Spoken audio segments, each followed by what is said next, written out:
a need for people to really understand that when we're, this class is not about giving people a specific curriculum or even really specific books to read or to have their children or each other read. When it comes to African Centered Education, it's about a mentality. Just like when you're teaching our story or you're teaching history, there is politics that comes with that. So there is supposed to be a politics, a conscious, self-serving, self-centered, selfish, which is nothing wrong with that according to John Henry Clark and other folks. Everybody else is selfish. You do things because it benefits your descendants and because it comes from the wisdom of your ancestors. So it's supposed to be from you. It fits you. It's supposed to be the politics of being African in the context of being educated. Technically, if it wasn't for this reality, we wouldn't have to even use this word, because there should only be one center for us. But since we are here in this insanity, then we must act accordingly.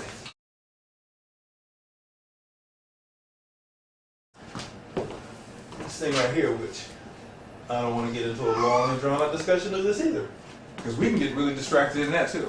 And a lot of us don't want to talk about the genetic side of this because of how Western science has used it to make us appear inferior. So it's a painful discussion. However, here I'm talking about what is the definition of IQ for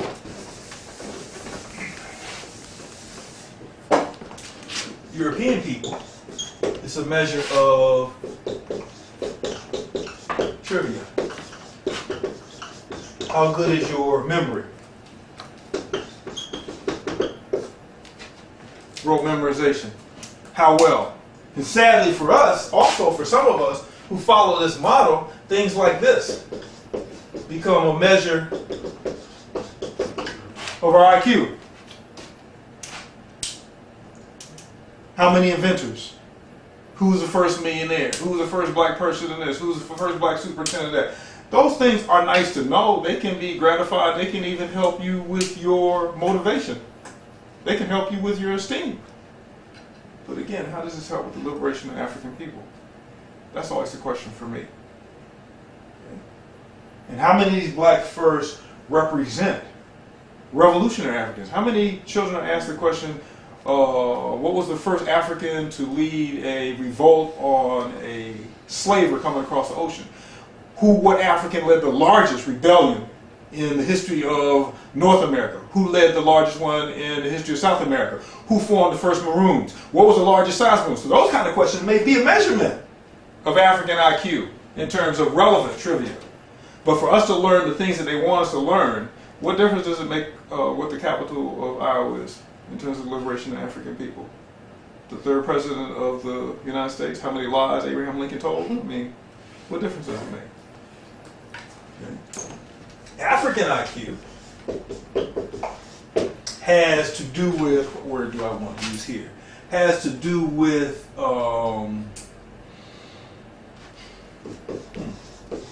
solving, thinking, which is different than memory. Quite different than memory. And in a sense, I saw it, or I guess a good look at it would be in how Malcolm read the dictionary. We have some people who would read the dictionary because they want to know every word. They want to be at a spelling bee so they can make sure that they can spell every word and walk home with a trophy so big that they can barely carry it. Okay? That's what they want to read the dictionary for. And it's not necessarily for the meanings, except the meanings help them to be able to spell the words better. Malcolm wasn't reading the dictionary from the front to the back because he was trying to develop his vocabulary, spell words. And I suspect at the time he wasn't even focusing on developing his vocabulary as a tool for his speaking. He was trying to get an understanding of society, of white supremacy, of Western culture in terms of the language, the words that they used to describe, and how those words were defined. That's a whole different attitude. I remember coming to my mother used to meet people who had all of these credentials. And of course, we know the saying, educated fool. But she used to say, you know, some people have all the credentials in the world and they couldn't fight their way out of a paper bag unless somebody showed them the opening. because that's part of this. If you have a high African IQ, then you have the ability to encounter new difficult situations and work your way through it successfully. That's a measurement of IQ for the African. Now that, of course, requires, depending upon the situation, a lot of intelligence, if you will, a lot of reading, a lot of study, a lot of understanding. But the purpose of the understanding is so that that can be used to help you to do what needs to be done for yourself and for the community. Here we go again.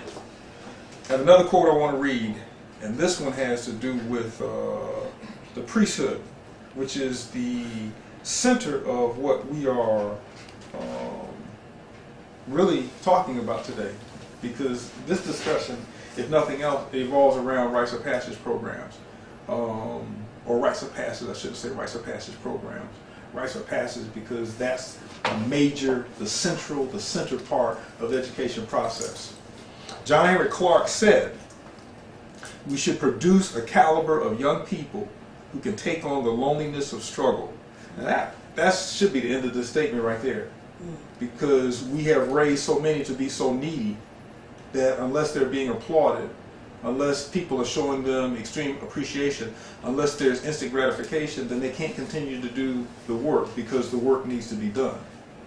As adults, rearing African children and grandchildren, and hopefully great-grandchildren at some point in time, we are about the business of building character. Talked about this the second lecture. We're talking about building character. That's our primary concern. And for me, the most important part of building character is having the child go through struggle. Because struggle builds character. And I know there are a lot of people now who are saying we shouldn't be using the word struggle because it's, it sounds so harsh, but that is the historical reality. That's the historical reality. If you don't have to work your way through something, it's just because of the way that the word is associated with wearing you out and tiring you. Struggle doesn't wear me out. It doesn't tire me out. I know that something good is going to come at the end of it, so I work with it, and then I see the result. I don't think there's anything wrong with having to struggle. Struggle builds character. Gives them a strong sense of self, a strong inner vision. I was spelling that right. Inner vision. We were talking about that last week. It's incredibly important. This right here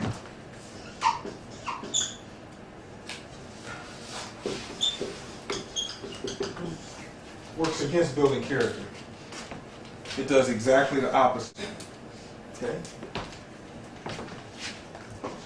What happens when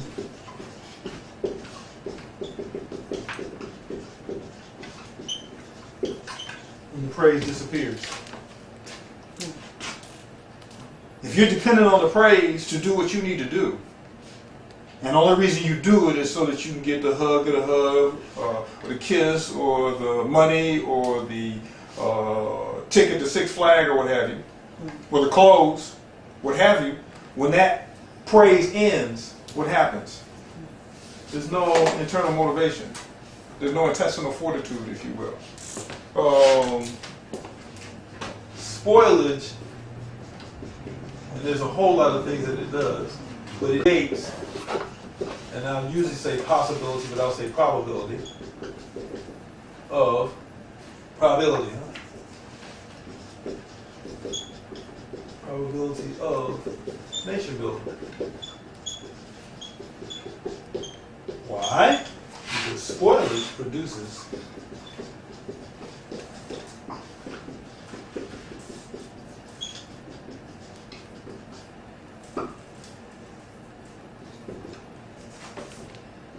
and I'm going to underline this word,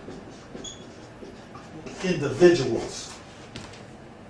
It doesn't produce a communal mentality. It can't possibly produce a communal mentality because everybody's trying to get everything for themselves. spoilage is not conducive to nation building. Building a nation, by default, requires groups of people working together. If your job is to be on point, to watch the post because the enemy is coming, and the families are in there needing to be protected, well, if the only person you want to think about is you, then that's not going to be a priority for you. If the money of the nation runs out, if they stop patting you on your back, or you didn't get a pat on your back or your head for a week or so, then you may decide that that's not important for you to do anymore. You're after your own personal interest.